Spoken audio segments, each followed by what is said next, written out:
استخارہ کے بہت سارے طریقے ہیں جی. سب سے بہترین تو وہ مسنون طریقہ ہے، 2 نفل پڑھ کے دعا پڑھ کے آپ سو جائیں تو خواب میں آپ کو اشارہ ہو جائے. لیکن آج کل جدید دور ہے جی، تیزی کا دور ہے، ہر بندہ یہ چاہتا ہے جی اتنا لمبا انتظار نہیں ہوتا اور اتنی محنت بھی نہیں، دستی پتہ چلے فوراً سے فوراً ہو.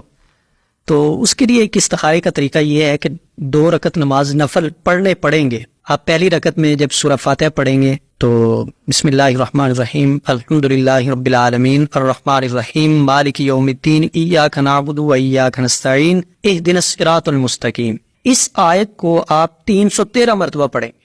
پہلی رکعت میں 313 مرتبہ آپ اس کو پڑھیں گے. اسی دوران آپ کے ذہن میں یہ ہو کہ میں اس کام کے لیے استخارہ کر رہا ہوں، مجھے ہاں یا نہ میں جواب مل جائے. سہری بات ہے جب آپ نیت باندھیں گے تب بھی آپ کے ذہن میں یہی ہوگا. تو اس دوران آپ کی گردن پھرے گی، اگر دائیں طرف پھر جائے تو ہاں، بائیں